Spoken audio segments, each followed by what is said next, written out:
Welcome back to Cardiovascular Physiology Part 2.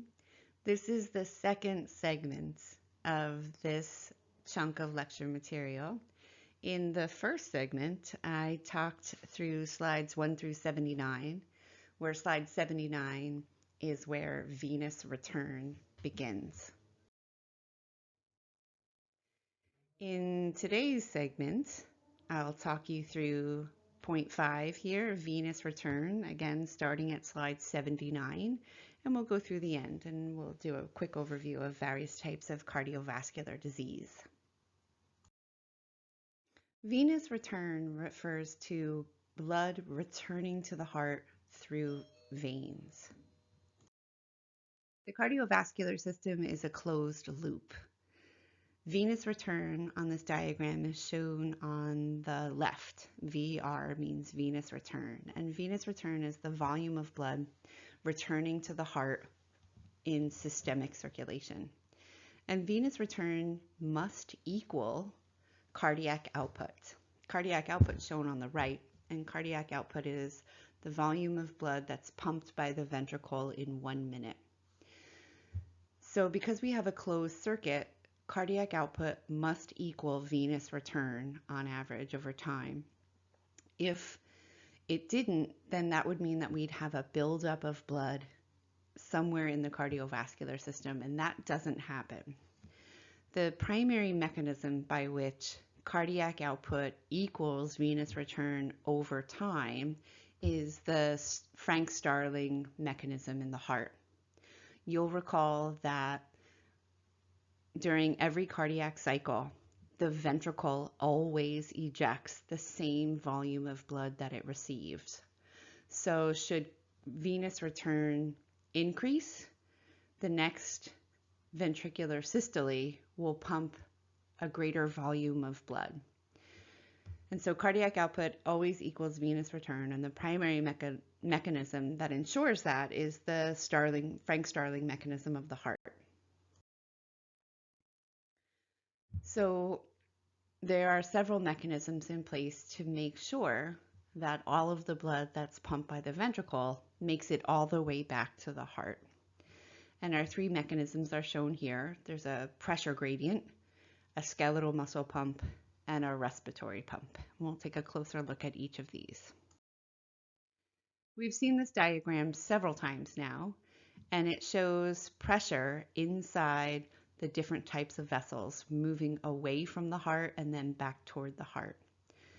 So the hydrostatic pressure, the blood pressure inside the aorta, arteries, and arterioles is relatively high, and it declines the further away from the heart we get. It declines as blood passes through the capillaries, and it gets even lower as blood makes its way back toward the heart through the venules, veins, and it's almost zero. Pressure is almost zero in the superior and inferior vena cava. And this pressure gradient ensures that blood will always flow from an area of higher pressure to an area of lower pressure. And if that lowest area of pressure is in the right atrium itself, that pressure gradient throughout the cardiovascular system ensures venous return. Mechanism number 2 and 3 for promoting venous return are shown on this diagram. We'll start on the left with the skeletal muscle pump. So in the diagram, you can see that there's a vein situated between two skeletal muscles. And you recall that when a skeletal muscle contracts, it gets shorter, so it decreases in length, but it also gets wider. Just contract your bicep and see that it gets wider. It's also getting shorter, but it gets wider.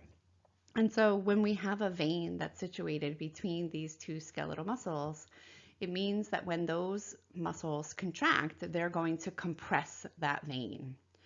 And notice in the vein, there are one-way valves.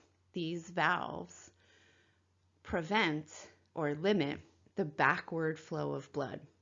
So as that vein gets compressed during muscle contraction, that blood is forced to move in both directions. In this diagram, it's up and down. Up is toward the heart and down is away from the heart.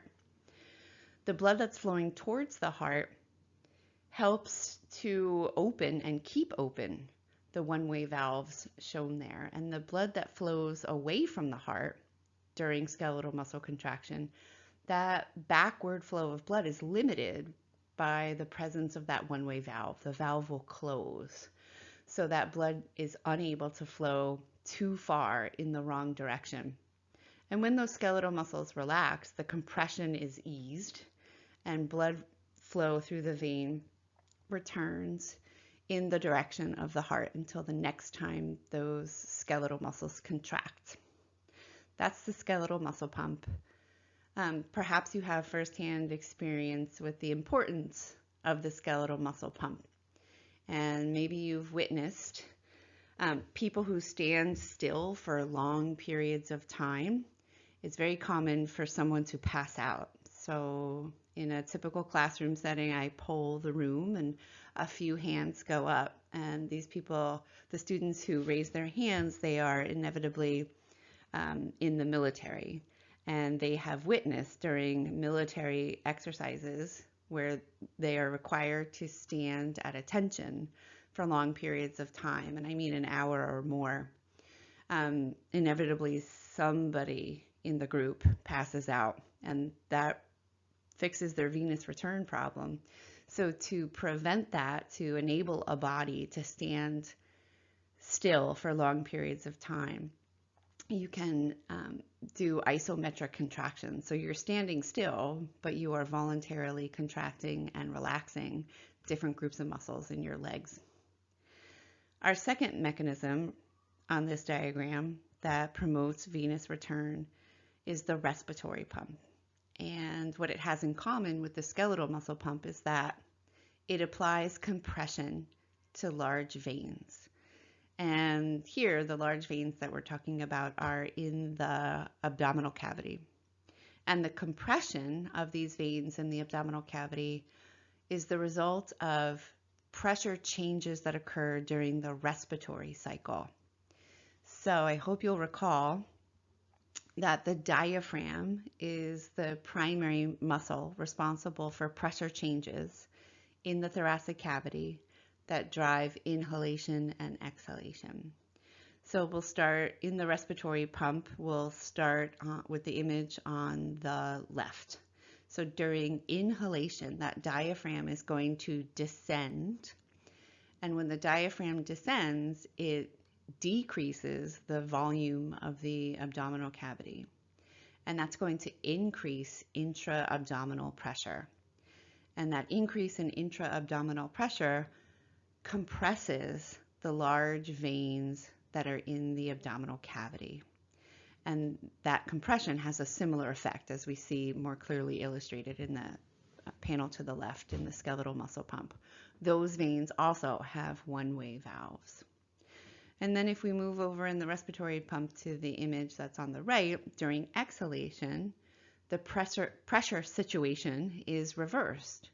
The diaphragm rises, it pops up, and that reduces intra-abdominal pressure, and that compression on the vein is alleviated until the next inhalation. So the skeletal muscle pump and the respiratory pump both contribute to venous return. There are between 4 and 6 liters of blood in a human body, and that's driven by body size. If we could take a snapshot of your body right now and look at the distribution of blood in the different types of blood vessels, what would we see? How much of that blood is in your heart? How much of that blood is in your systemic capillaries? How much of that blood is in your arteries and arterioles, for example? This pie chart shows us the distribution of blood throughout your cardiovascular system, and we can see clearly most of your blood, 64% right now while your body is at rest, is in your systemic veins and venules. How would the distribution of blood change if you were to go from the resting state to vigorous physical activity? So this is a different way to visualize the distribution of blood or blood flow in the body. On these two red bars, we see the differences between a body at rest and a body in vigorous physical activity. So at rest, we can examine the brain, the heart, skeletal muscles, skin, blood flow to the kidney. Here, the units are flow in milliliters per minute. And most obviously, let's take a look at skeletal muscle. When the body's at rest, all of your skeletal muscles receive approximately 1,200 milliliters of blood per minute. And we can move over to the bar on the right and see how dramatically that changes when your body is engaged in vigorous physical activity.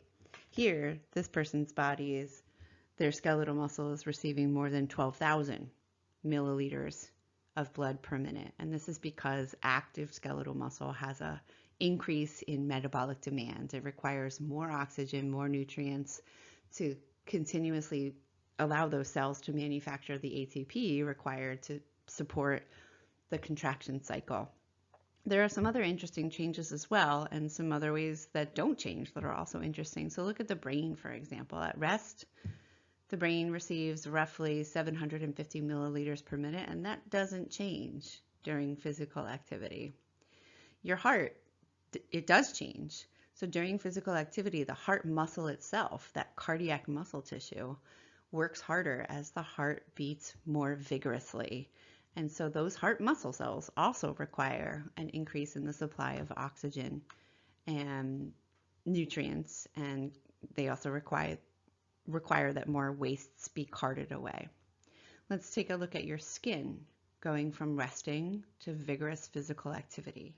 There's also a dramatic increase in blood flow to your skin during vigorous physical activity. Well, why? Why is that? Your skin acts as a heat radiator. So this is primarily for thermoregulation. During vigorous physical activity, your active skeletal muscle generates more heat. Heat is a byproduct of metabolic reactions. So with an increase in metabolic reactions that's occurring in skeletal muscle, there's an increase in the production of heat. And as part of body temperature homeostasis, that excess heat needs to be shed. And one way that our body is able to shed heat is across our skin, and blood flow to the skin increases as a way of delivering that hot blood towards our surface so that that heat can then dissipate into the environment, can radiate into the environment. Notice also that during vigorous physical activity, blood flow to the kidney and to the abdomen. The kidney is the urine producing structure of the body, not necessarily to produce as urine quite as quickly during vigorous physical activity, and that blood is diverted away to support muscle metabolism. And the abdomen, by abdomen, I think they're referring to your GI tract, the organs of your viscera here. And digesting and absorbing your food is less important while the skeletal muscles are engaged in vigorous physical activity. So blood flow to your abdomen also decreases. And so how does that happen? How is blood flow manipulated? How can we increase blood flow to one part of the body and decrease blood flow to another part of the body? And that has to do with the nervous system, the heart, and also local regulation of blood flow, which is something that we have not talked about before. So previously, we have talked about how the autonomic nervous system increases cardiac output, right? With an increase in sympathetic stimulation that occurs during vigorous physical activity, you know that norepinephrine is going to cause the heart to beat harder and faster, and this raises cardiac output, the volume of blood pumped by the heart per minute. The other mechanism by which we change or we alter, we influence blood flow is by changing the diameter of the arteries and arterioles that are serving a particular region or a particular organ of the body. So during vasodilation, blood vessels get wider. That enables greater blood flow. And during vasoconstriction, blood vessels become more narrow. and that limits blood flow, and that's going to divert that blood away and make it available for other places in the body. And so what influences that is obviously the autonomic nervous system, which we've studied in quite a bit of detail. What I've just mentioned sort of in passing, but we haven't talked too much about, is innervation of the smooth muscle of blood vessels. The smooth muscle in the wall of blood vessels allow those blood vessels to change diameter, and those smooth muscle cells receive stimulation from the parasympathetic, that's not true. Those smooth muscle cells in the walls of blood vessels receive stimulation from the sympathetic branch of the autonomic nervous system, not the parasympathetic division. So blood vessels do not receive dual innervation. They are only innervated by sympathetic motor neurons. And you remember that sympathetic motor neurons secrete norepinephrine.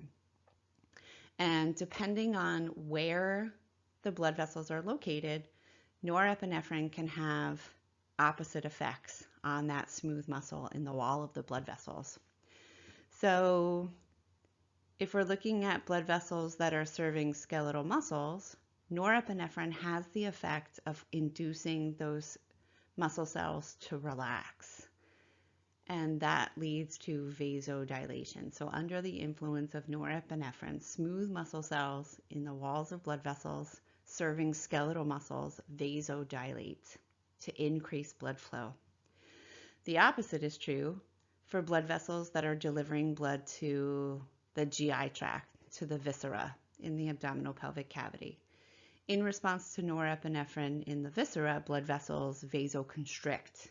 So the diameter of the blood vessel gets narrower, and blood still flows to the viscera, of course, just not as much blood. And so that additional blood is diverted away and made available to flow to the skeletal muscles. So that's how the autonomic nervous system influences changes in the pattern of blood flow between resting and vigorous physical activity. Something that we really haven't talked about before is local control of blood flow. It turns out that in a given organ, a given tissue, when there is a local buildup of waste products in the interstitial fluid, some of those waste products can act as signaling molecules and cause vasodilation locally. So the waste products can induce arterioles, for example, to dilate. A buildup and accumulation of waste product is a pretty reliable indicator that there's insufficient blood flow. Certainly, those waste products are not being carted away at an adequate rate, and that probably means that oxygen and nutrients are not being delivered fast enough. So a tissue that increases its metabolic rate will generate more waste products. Some of those waste products can just locally cause vasodilation, can induce an increased delivery of oxygen and nutrients. And here's a very simple diagram showing you what vasoconstriction and narrowing of the lumen of a blood vessel and vasodilation. During vasodilation, the lumen of that blood vessel gets much wider. Shock.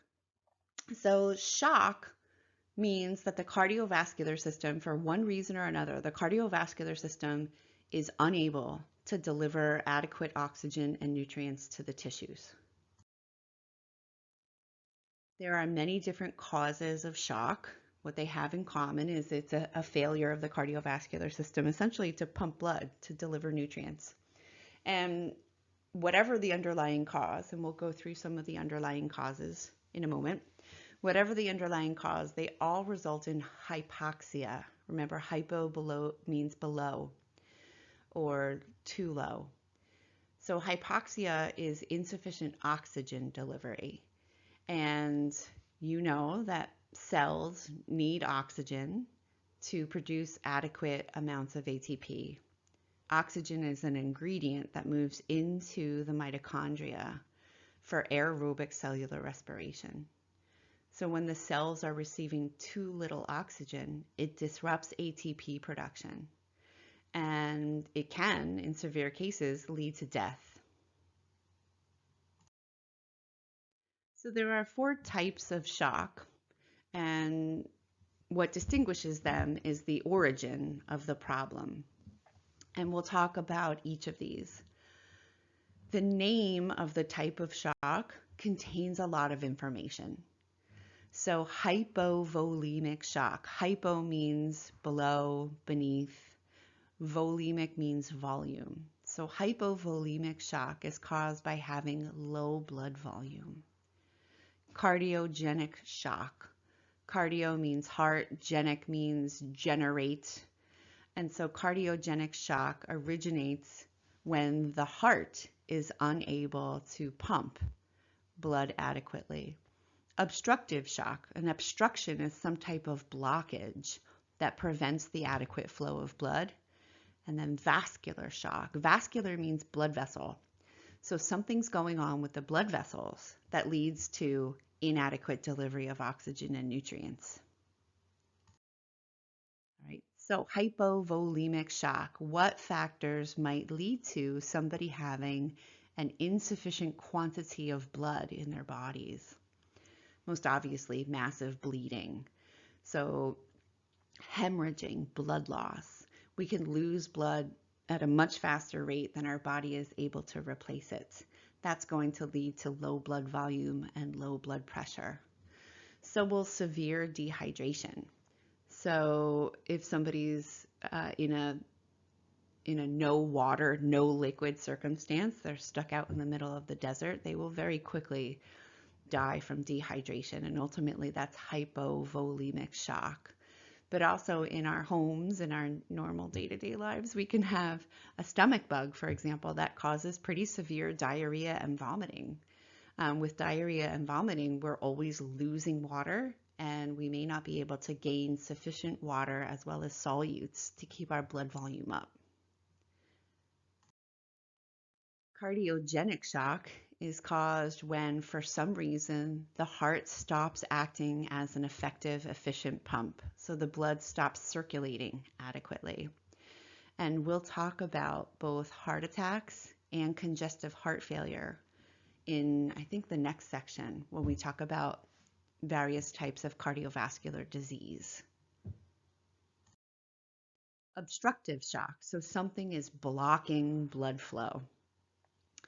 And so obstructive shock is most commonly caused by pulmonary embolism. So an embolus or an embolism is a blockage of flow caused by some type of debris in the blood. So it might be an air bubble, it might be a piece of a blood clot, and that air bubble or that blood clot gets trapped in a vessel and no blood can flow past that obstruction. And so when this embolism occurs in the lungs, that's called a pulmonary embolism, and that blood is unable to flow back to the heart.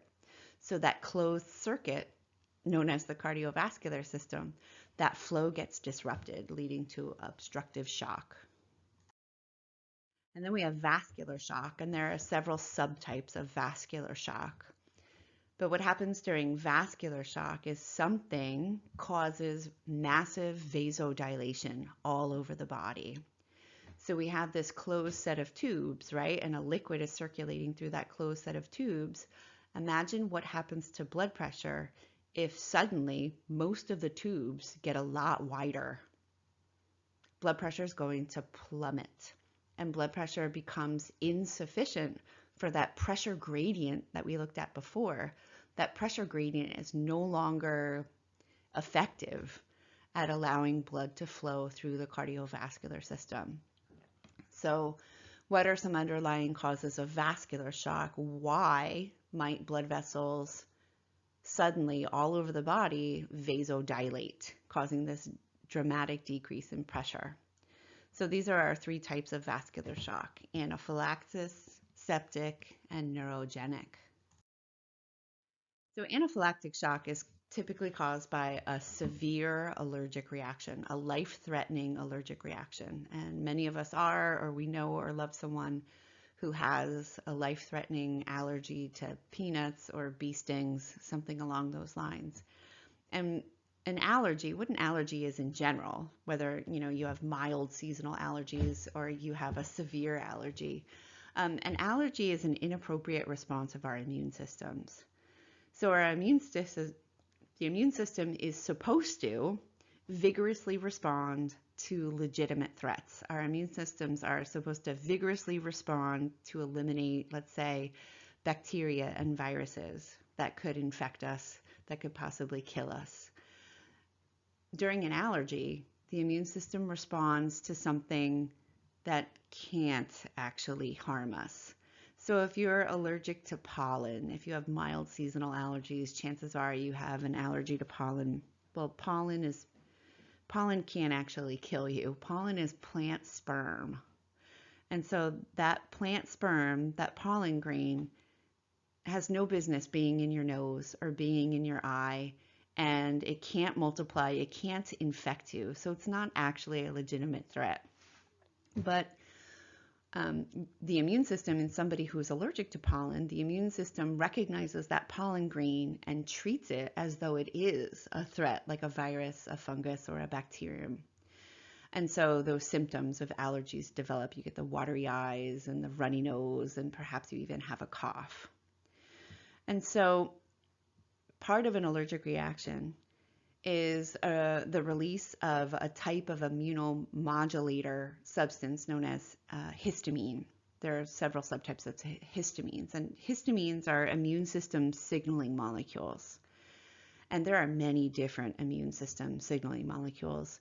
And histamines are one of those signaling molecules that can cause vasodilation. And that's a normal part of the inflammatory response. So during seasonal allergies, that pollen allergy, somebody gets a runny nose, there's local vasodilation of the blood vessels serving the mucosa of the nasal cavity. And you start making more nasal mucus, and that's why you get a runny nose. And it's your body's attempt to flush out the pollen, which your immune system is recognizing as a legitimate threat. In somebody who has a severe allergic reaction, like to peanuts or to a bee sting, there's this massive release of histamines body-wide, and that causes blood vessels all over your body to very quickly and very significantly vasodilate, and it causes this very dramatic decrease in blood pressure, and this is anaphylactic shock. So in order to counter anaphylactic shock, we deliver a particular drug into the body that will cause vasoconstriction. And that drug is epinephrine. And so people with known severe allergies carry on them an EpiPen. And an EpiPen is something that can be self-administered. You see the person in that picture is injecting epinephrine into their leg. And epinephrine is a close relative of norepinephrine. They act on similar receptors. And so many blood vessels in our body have receptors for epinephrine, and epinephrine in a good chunk of them will cause vasoconstriction. And that vasoconstriction is desirable as a way of keeping blood pressure up and preventing the person from going into anaphylactic shock, which can be life-threatening. The next type of vascular shock is called septic shock, also known as sepsis. It's bad news. Sepsis is a huge problem in the medical community. We've been working on it, the body of science, we've been working on it for decades, and very little progress has been made. And currently, somebody who's in sepsis has a 50-50 chance of recovering from it. So sepsis is caused by a widespread bacterial infection in the body. And these bacteria get out of control. They're not contained in any way. And so it leads to this massive body-wide inflammatory response. And that inflammatory response includes vasodilation. And this widespread vasodilation leads to vascular shock, this dramatic drop in blood pressure. And finally, we have neurogenic shock. So neurogenic, it's a type of vascular shock that's caused by a problem with the nervous system. And so remember, your nervous system, the autonomic nervous system, specifically the sympathetic branch, can influence vasodilation and vasoconstriction. Your blood vessels are innervated by sympathetic motor neurons. And so if a person suffers some type of injury that prevents proper communication between the cardiovascular center and the heart, or the cardiovascular center in the medulla oblongata, that cardiovascular center, between the cardiovascular center and the heart, and between the cardiovascular centers and the blood vessels, that can lead to neurogenic shock. No matter the origin or the cause of shock, when we have this dramatic drop in blood pressure, there are many overlapping homeostatic mechanisms that come online, and they all work together to raise blood pressure and to raise blood volume. Your nervous system, your endocrine system, and your urinary system work in interconnected ways to try to raise blood pressure and blood volume. So we'll work with this diagram to examine homeostatic responses to hypovolemic shock. In this example, let's say the person is moderately to severely dehydrated, right? That's going to lead to low blood volume and low blood pressure, and that's hypovolemic shock. So let's say this person has had several rounds of vomiting and diarrhea, and they're really not able to keep any water down. How is that detected? We have to start with the receptors. And you recognize baroreceptors, yes? We talked about baroreceptors as being located in the aortic arch and the carotid bodies. And now I'll also introduce you to the idea that you have baroreceptors in certain blood vessels in your kidney. So what this diagram illustrates is cardiovascular responses and urinary system responses. The cardiovascular system responses mediated by the nervous system are located on the right branch of this diagram. The urinary system responses are illustrated by the left hand of this diagram. So I'm going to start on the right side with the nervous system and the cardiovascular system because that's the information that you're more familiar with. And then I'll use the left side of the diagram to introduce you to, well, how does your urinary system contribute to helping to maintain blood volume and blood pressure? And we'll talk more about that when we cover the urinary system down the road. All right, so we have these baroreceptors, these stretch-sensitive cells that are located in various blood vessels throughout our body. Here we're looking at the baroreceptors that are in your aortic arch and your carotid bodies. And you remember that those baroreceptors send sensory input to the cardiovascular center in the medulla oblongata, the cardiovascular center in the medulla oblongata. We also have sensory inputs traveling to the hypothalamus, which is a different part of the brain. So let me start on the right here with the cardiovascular center in the medulla oblongata because we've covered this previously.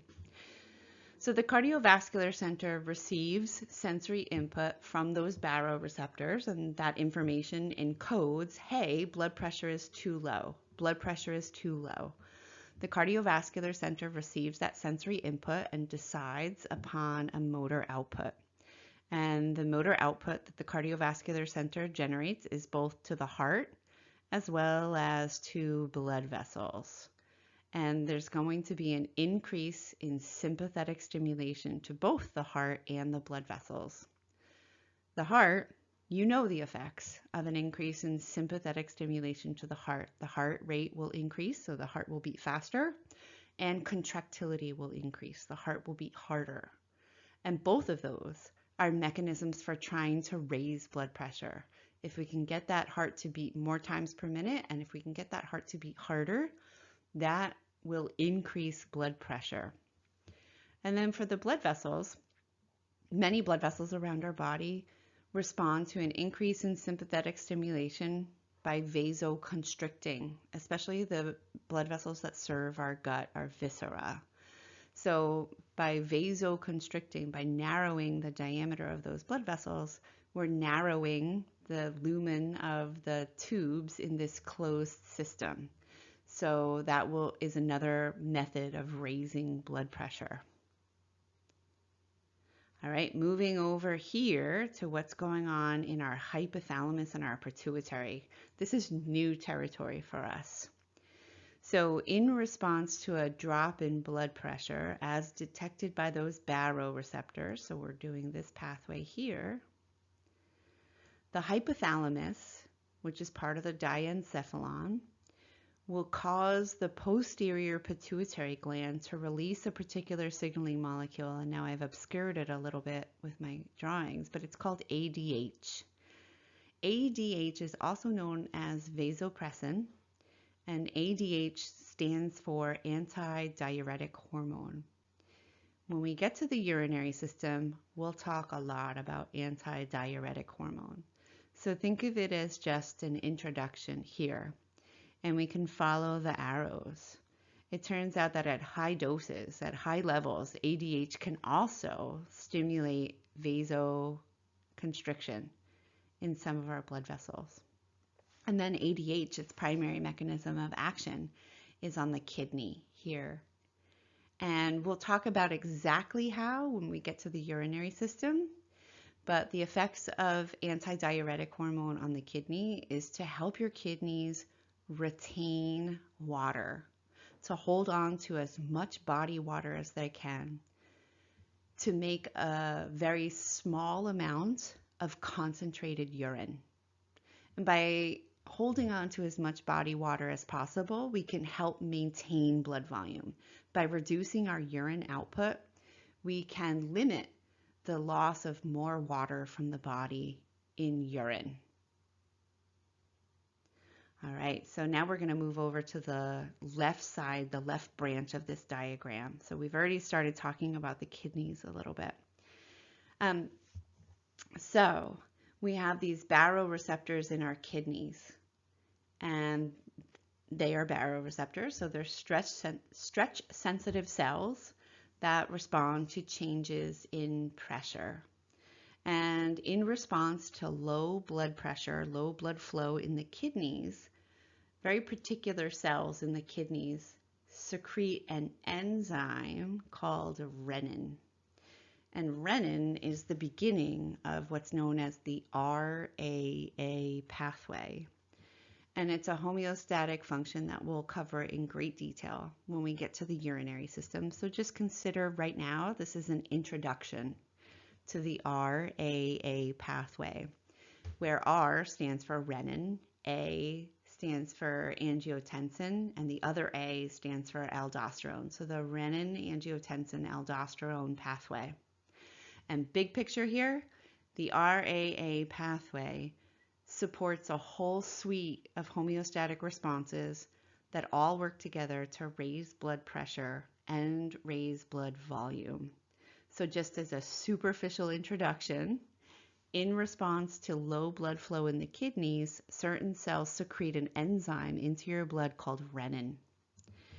That renin acts on a protein that's already in your blood called angiotensin. Oh, I'm sorry, it's called angiotensinogen. Angiotensinogen. And that renin is going to initiate the RAA pathway by causing that angiotensinogen to become angiotensin. In your lungs, that angiotensin 1 is converted into angiotensin 2. And so now we have this angiotensin 2 in the blood. And I know I'm sort of skipping some steps here and glossing over things, but we will cover it in detail down the road. So angiotensin 2 is now, it's a hormone. It's a circulating signaling molecule, and it has many target tissues. So many different tissues respond to angiotensin 2 by changing their behavior.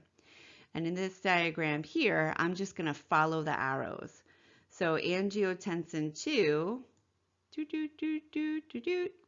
angiotensin 2 can cause vasoconstriction, and that's going to help raise blood pressure. Angiotensin 2 can help the kidneys hold on to more body water. And we'll talk about how down the road. Angiotensin 2 causes the adrenal cortex, that's a new endocrine gland for us, can cause the adrenal cortex to secrete a hormone known as aldosterone that also helps the kidneys hold on to body water. Gosh, this is a complicated picture, isn't it? But it's beautiful. It's a beautiful illustration of how your nervous system, your endocrine system, and your urinary system all work together to try to reverse a drop in blood pressure by raising blood pressure and raising blood volume, or at least holding on to body water, maintaining blood volume. All right, cardiovascular disease, heart disease. As perhaps it's more commonly known, heart disease is a bit of a misnomer because it doesn't necessarily just impact or originate with the heart. Cardiovascular disease is a group of diseases that can originate and ultimately impact the heart, the blood, and the blood vessels. So this is a list of the leading causes of death in the United States, and the year is 2015, and these data come from the CDC. I recently revisited the CDC website to get the most up-to-date statistics, and they're not that different. So heart disease is the leading cause of death in the United States, followed by cancer, all forms of cancer, followed by chronic lower respiratory diseases, accidents, stroke, Alzheimer's, diabetes, influenza and pneumonia, kidney disease, and suicide. So cardiovascular disease is pretty important. It's the leading cause of death in the United States and other developed nations. So we're going to just have a superficial introduction to a few forms of cardiovascular disease like hypertension, atherosclerosis, myocardial infarction, valve disorders, congestive heart failure, and cardiac arrest. And one of the problems with cardiovascular disease is that it's complicated. One form of cardiovascular disease very often makes the body at higher risk of developing another form of cardiovascular disease. And because your cardiovascular system ultimately intersects with every other tissue in your body, cardiovascular disease can have sweeping body-wide disease-related effects. So let's start with hypertension. Hypertension, hyper means above or over. Hypertension refers to elevated blood pressure, elevated resting blood pressure. So while the body's at rest, blood pressure is too high. And why this is a problem is ultimately it causes damage to small blood vessels all over your body. Those small blood vessels are able to withstand rises in blood pressure that happen under good and healthy normal circumstances, like vigorous physical activity. But if while your body is at rest, while your body's sleeping, for example, if blood pressure is too high, over time, day in, day out, it causes damage to the smaller blood vessels located all over our body. And that gives rise to some of the disorders that result from chronic, untreated or undertreated hypertension. So this means the person either doesn't know they have hypertension, and so they're not doing anything about it, or they know they have hypertension and it's not being adequately treated. And so over time, it can damage these small blood vessels all over the body and give rise to blindness because of those blood vessels in the retina.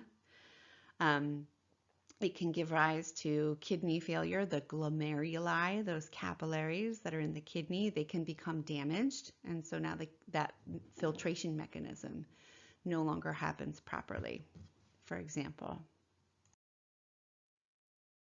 So hypertension has a lot in common with diabetes, type 2 diabetes, in that there's a beginning to the disease. And at the beginning of the disease, steps can be taken to prevent progression of the disease. There's such a thing as prehypertension, just like there's something called prediabetes, where if we nip it in the bud, so to speak, we can prevent the disease in some cases from progressing to becoming what's known as established. So here we're looking at some of the outcomes of established hypertension. And these are just examples of damage that can occur in the body due to established hypertension. So up top we see it affects the kidneys, that filtration mechanism becomes disrupted, and we can end up with proteinuria. I wonder what that is. It means that there's an abnormal amount of protein in the urine. In the middle, we see that established hypertension can cause, over time, left ventricular hypertrophy.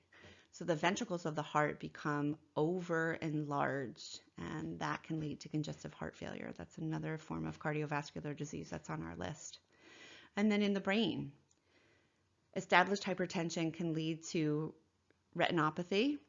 Your retinas are technically an extension of your brain. That's why it's categorized here. And that can lead to blindness. And established hypertension can cause Binswanger's lesions. And those are areas of cell death in the brain that are ultimately caused by insufficient blood flow through tiny vessels over time. And it results in dementia and other neurological symptoms. So the goal with hypertension, it's a very common disorder, just like diabetes. It's very common, right? We all know and love people who have diabetes and who have hypertension. The goal is to keep blood pressure within the normal range as often as possible. And we can limit the damage to those small blood vessels all over the body and limit our risk of these negative outcomes from hypertension. So this is a flow chart that a physician might follow in order to treat a patient who has hypertension. And this is an evidence-based flow chart. We've been studying and treating hypertension, we, the medical scientific community, for decades. And this is the result of evidence that's been collected. And so a physician might follow this flow chart as a method for helping that patient control their blood pressure over time. Lifestyle changes, that's always step one. And this is another thing that diabetes and hypertension have in common. So just even a little bit of exercise, it doesn't mean that the person needs to start running, miles every day. Just a little increase in physical activity can have a dramatic effect on hypertension, can bring blood pressure down. And if that's insufficient, a little bit of exercise, a little bit of weight loss, then maybe we need to start adding drug therapies to the mix.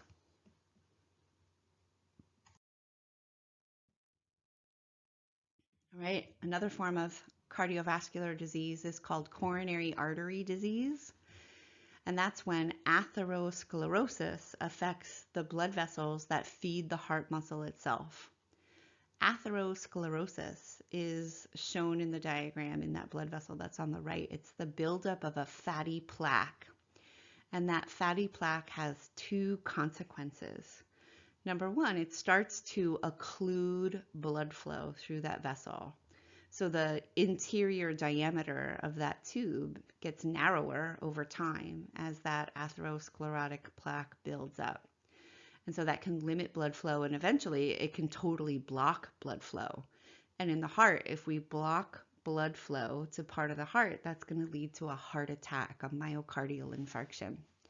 So occluding blood flow is one consequence of atherosclerosis. A second consequence of atherosclerosis is that fatty plaque can increase the risk of thrombosis. And thrombosis is an inappropriate clot. We have not yet talked about blood clotting. We will. But when a blood clot forms, the purpose of a blood clot is to prevent blood from flowing out of the damaged wall of a blood vessel. So we've all cut ourselves, we've all bled, we've all watched ourselves stop bleeding. That's because a blood clot forms, and that's a good thing. We do not want a blood clot to form in an otherwise undamaged vessel because it will stop, it'll occlude flow through that vessel. So these atherosclerotic plaques can trigger the formation of an inappropriate clot. Additionally, a piece of that clot can break off and then become an embolus. It can become this debris that's carried in the cardiovascular system. And this piece of the clot, the embolism, can lodge in a smaller vessel somewhere else in the body and give rise to something like a pulmonary embolism and stop the flow of blood through the circuit, essentially. And it's dangerous and it can lead to death. So here we're looking at the blood supply to the heart muscle itself. On the right there, that is a specimen that originated from a cadaver, and the vascular system was injected with a plastic latex type material, and then all the other tissue was digested away to leave us this vascular skeleton of the heart. And so your heart, as you know, it started beating before you were born, and it's going to continue to beat until the moment you die. And those heart muscle cells have a high demand for oxygen and nutrients. They're constantly contracting and relaxing. And so your heart muscle is very well vascularized. We can look for these atherosclerotic blockages in the heart. We can identify coronary artery disease using a technique called an angiogram. Angio means blood vessel, and gram or graphy means to make a picture. And so during a procedure known as an angiogram, a contrast dye is delivered into the blood. So there's an injection of this dye. And using imaging, the physician or the technician can watch how this dye flows through blood vessels. And to the trained eye, they'll be able to identify where the blood flow or this dye, where this dye does not flow normally due to a partial obstruction in a blood vessel. And there's a link to a YouTube video here, and I'll encourage you to stop and watch it. It's pretty fantastic, quite frankly, to see how an angiogram is performed. So what happens if somebody is diagnosed with coronary artery disease, So there are atherosclerotic plaques in one or more of the blood vessels that feed the heart muscle itself. What do we do about that? Because remember, those atherosclerotic plaques increase the risk of heart attack, increase the risk of embolism or stroke, even ischemic stroke. And so we need to find a mechanism, a way around that. And listed here, angioplasty, stent, and bypass surgery are three pretty common procedures for dealing with coronary artery disease, for treating it. And so during angioplasty, a balloon tipped tube is inserted into the affected vessel of the heart. And then that balloon is inflated and deflated over and over and over again. And with every inflation of that balloon, the atherosclerotic plaque is pushed away, is pushed towards the sides of the vessel. So it's a way to open up blood flow through that vessel. And then sometimes, not always, but sometimes what's known as a stent is also inserted in that blood vessel. And a stent is a cage-like material that reinforces the walls of that blood vessel and also help to keep the plaque that was recently pushed out of the way by the angioplasty.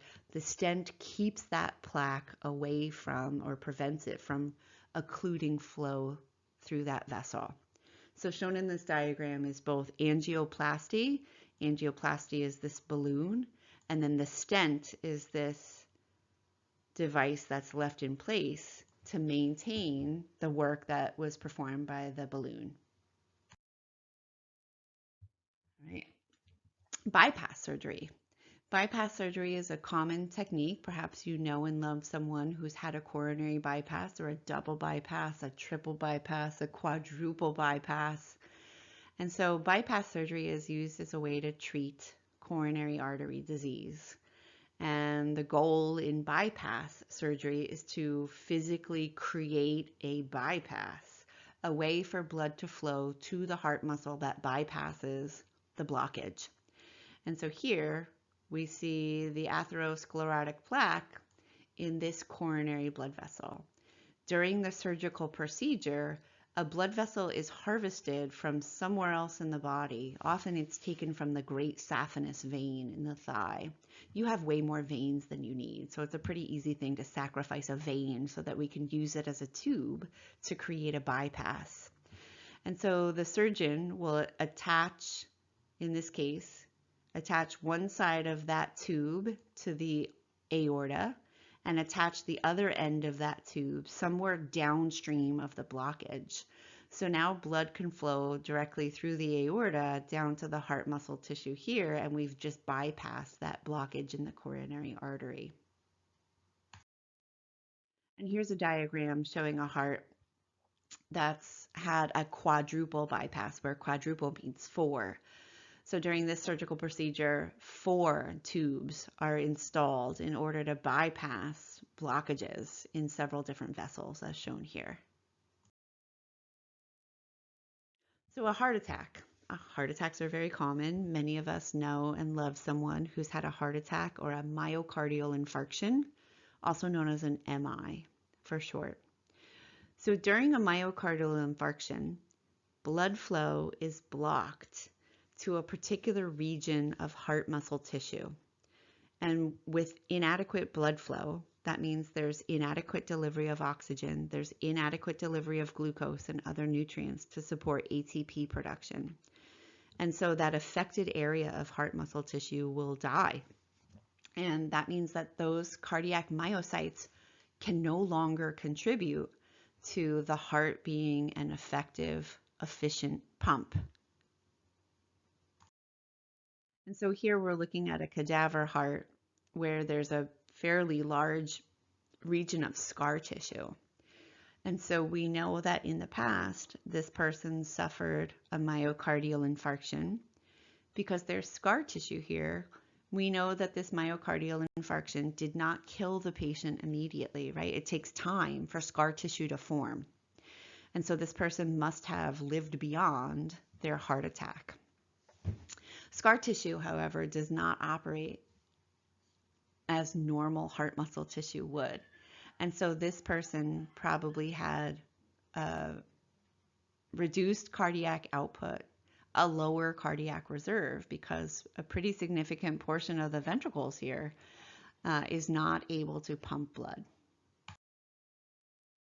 For a moment, I'll continue to talk about heart attacks before I move on to valve disease. So myocardial infarctions vary in severity. There can be a minor myocardial infarction where just a small patch of heart muscle tissue is affected, and it can have no symptoms.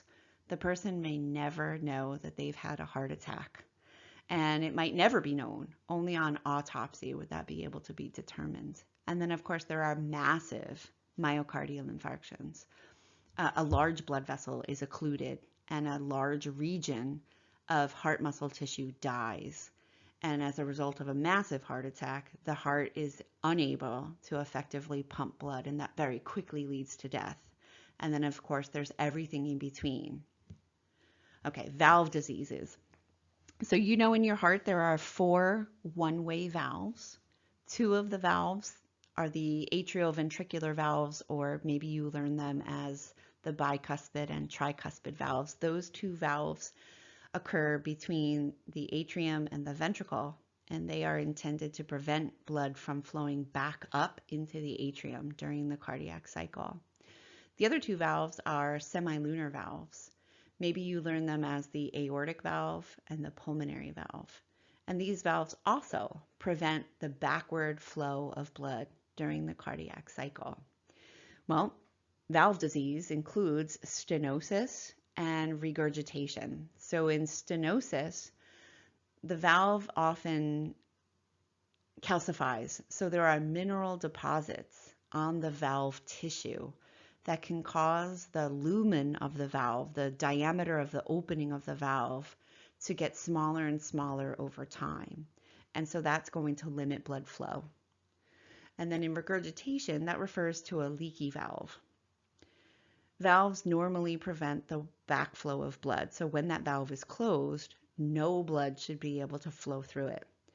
But when somebody has regurgitation, it means the valve is leaky. It does not close properly.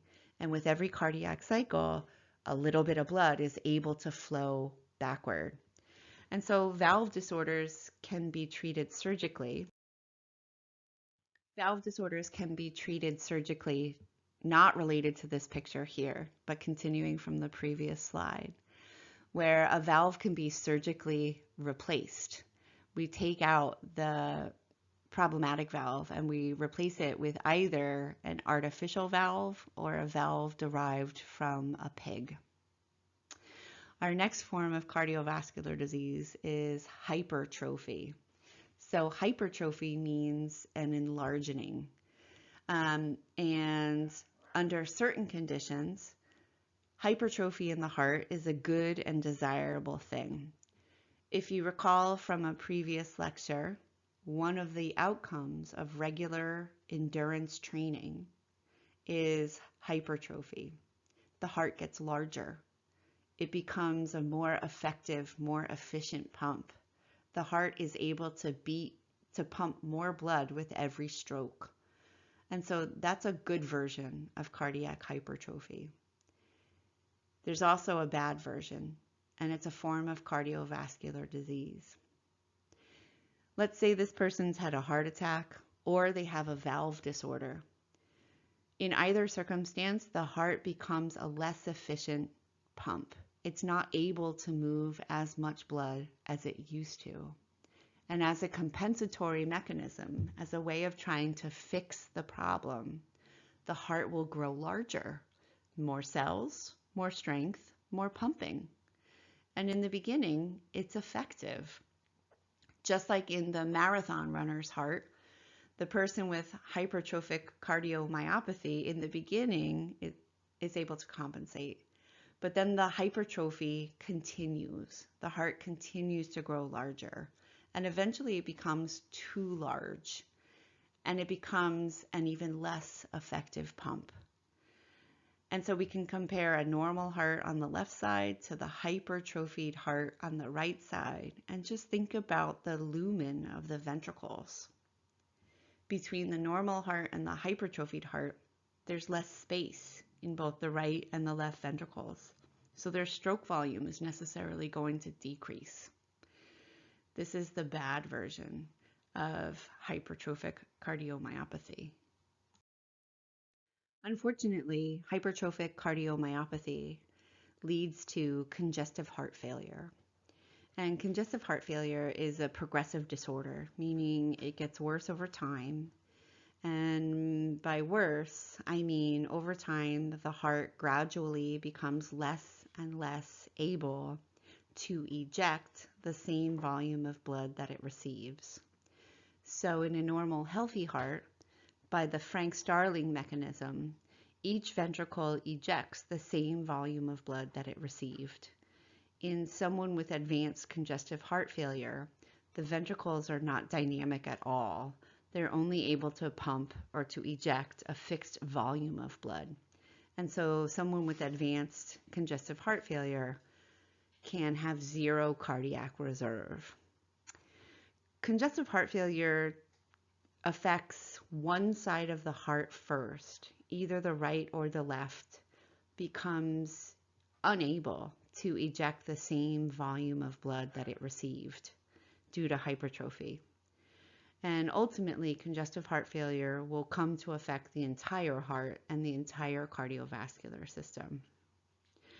If congestive heart failure sets in on the left side of the heart first, meaning the left ventricle is the one that at the beginning is unable to pump the same volume of blood it received, it will result in pulmonary edema. There'll be this backup of blood in the lungs because blood from the lungs returns to the left side of the heart, the left atrium, the left ventricle. If the left ventricle is not able to pump the same volume of blood that it receives, there's going to be a backup of blood in the pulmonary circuit. If congestive heart failure initially sets in the right side of the heart, the right ventricle becomes unable to pump the same volume of blood that it receives. That's going to result in systemic edema, the accumulation of excess interstitial fluid in body tissues. As blood in the systemic circuit returns to the right side of the heart through the right atrium into the right ventricle is unable to pump enough blood, and so there becomes this congestion, this backup of blood into the systemic circuit. And so the congestion in congestive heart failure refers to venous congestion because the heart, either the right side or the left side initially, and eventually neither side, because the ventricles are unable to pump the same volume of blood that they receive, there's this backup or congestion of blood in the venous circulation, whether those are pulmonary veins or systemic veins. And then the congestion can also refer to the buildup of fluid in body tissues, whether it's pulmonary edema or systemic edema. All of the disorders shown here can lead to enlargement of the heart, hypertrophy. And in all cases, the heart becomes an inefficient pump. And in all cases, the compensatory mechanism consists of the heart becoming larger. And that's fine up to a certain point, but if the heart should grow large enough, it is a less efficient pump. And so it becomes a self-reinforcing system. Initially, the heart grows larger in order to compensate or overcome its weakened capacity to pump blood. And in becoming larger, it becomes even less effective, less efficient at pumping blood. And so it becomes even larger and less efficient, and then even larger and less efficient. And so the therapies for congestive heart failure all aim to slow down this enlargement of the heart, to slow down the progression of the disease. Here we need to revisit bulk flow. And bulk flow we talked about as a mechanism of capillary exchange. And I'll remind you that during bulk flow, water and solutes cross the capillary wall. During a process known as filtration, water and solutes leave the capillary, and during a process known as absorption, water and solutes enter the capillary. And the balance between filtration and absorption is determined by the sum of 4 physiological forces. 2 of them are hydrostatic forces, and 2 of them are osmotic forces. And of those 4 forces, the one that plays the biggest role in producing edema, which is a symptom of congestive heart failure, a result of congestive heart failure, is hydrostatic pressure in the blood capillary, so blood hydrostatic pressure. So as I mentioned earlier, congestive heart failure typically begins when one side of the heart is more affected. Either the right ventricle or the left ventricle becomes unable to pump the same volume of blood that it received. And we're going to take a look at how this gives rise to edema, either systemic edema or pulmonary edema. And again, because the cardiovascular system is this interconnected circuit, eventually the entire heart will be affected, and we'll see edema in both the lungs and systemically. So let's think about congestive heart failure that's where the onset is in the right side of the heart. So think about a right ventricle that's no longer able to eject the same volume of blood that it received. That's going to lead to venous congestion. It's going to lead to a backup of blood in systemic veins. Remember, systemic veins are delivering blood into the right atrium. From the right atrium, that blood falls into the right ventricle. Well, what if that right ventricle is not able to pump all of the blood that it received during the previous relaxation period. There's going to be a backup of blood in systemic veins. And so this is venous congestion. And that venous congestion is going to increase blood pressure inside those systemic veins, and that's going to back up further into the capillaries. So capillary hydrostatic pressure is going to increase. And you remember, blood capillary hydrostatic pressure is the primary force responsible for driving filtration. So when we have right side of the heart, congestive heart failure, that's going to cause systemic edema. There's going to be excess filtration and inadequate absorption in tissues body-wide. This is an extreme example of systemic edema. It's called pitting edema. So that when the person places a moderate amount of pressure and removes their finger, it leaves an indentation, and that indentation will persist for a while. This is called pitting edema. It's systemic edema, and it is a symptom or a result of congestive heart failure, particularly, at least initially, when congestive heart failure sets in, affecting the right side of the heart first. We can also have left side congestive heart failure. That means that the hypertrophy and the inefficient pumping affects the left ventricle more so than the right ventricle, at least initially.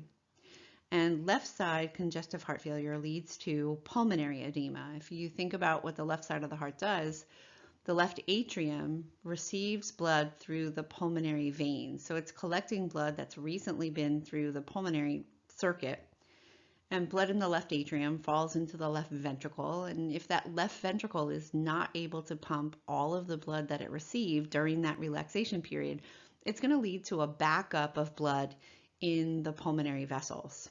So that's also venous congestion. That will also lead to an increase in capillary blood hydrostatic pressure, but now we're in pulmonary capillaries. And so in pulmonary capillaries, filtration will exceed absorption, and we end up with a buildup of interstitial fluid in the lungs, and that's called pulmonary edema. And in this image, we can see that that tissue fluid has infiltrated the alveolar sacs. And as we'll see when we get to the respiratory system, this has many consequences for pulmonary ventilation as well as gas exchange.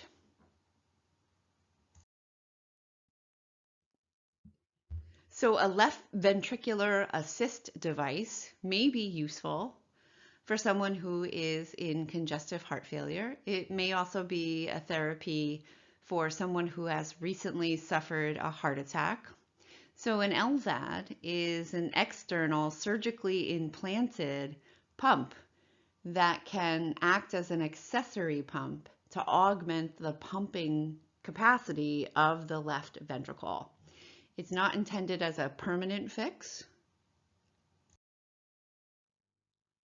but rather LVADs, or these ventricular assist devices, are thought of more as a bridge to recovery or a bridge to transplant. So just to tide you over, meaning keep you alive, until that heart muscle tissue has an opportunity to recover following a heart attack, or until a donor heart becomes available for transplant.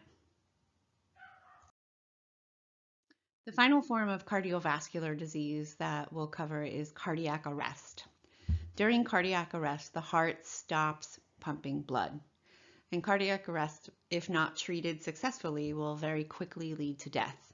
Because with this lack of circulating blood, there's the lack of adequate oxygen delivery to the tissues. And without enough oxygen or glucose, our cells will be unable to produce enough ATP to maintain homeostasis.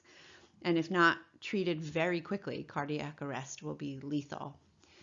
And so when someone's heart stops beating, one way that could be treated is by using an automated external defibrillator, the AED shown in that top right panel. The AED can assess the patient, can determine if the heart is undergoing fibrillation, this very uncoordinated electrical activity in the heart. And it can address that by defibrillating the heart. We talked about defibrillation earlier. It delivers a jolt of electricity that will ideally depolarize all of the heart muscle cells simultaneously, allowing the SA node an opportunity to resume command or to resume control. If defibrillation is not able to reestablish a normal sinus rhythm, then that blood needs to be circulated using chest compressions. So applying pressure across the sternum to physically force blood out of the heart, and to remove that pressure allows blood to fill the heart. To apply pressure forces that blood out of the heart and through the circulatory system. There is still oxygen in that blood, and so by getting it to circulate, we can continue to deliver oxygen to the tissues until hopefully we get to the hospital and greater measures can be taken. Recently, there's been a transition of first responder protocol to not engage in rescue breathing, but to perform hands-only CPR. So this consists of chest compressions with no rescue breathing. And it might increase the outcome because some people are not likely or less likely. They're afraid of rescue breathing, and they're much more comfortable and much more likely to perform chest compressions. And these chest compressions, once they're started, they need to continue. You can't start and stop chest compressions. You need to continue those chest compressions until first responders arrive or you get to the hospital. There is a super funny 2-minute YouTube video, and the link is down below. It's in the lower left-hand corner, and it's sort of a public service announcement from the American Heart Association to educate the public about hands-only CPR. And it stars Ken Jeong. Ken Jeong is a comedian and a writer, and he started his career as a physician and then left medicine to pursue a career in acting and writing entertainment. So it's super funny, and I encourage all of you to watch it as a humorous way to wrap up cardiovascular physiology, the second segment of part 2. Up next is cardiovascular system part 3, and that's our third and final chunk of lecture material in the cardiovascular system, and it focuses on blood. See you then. Bye.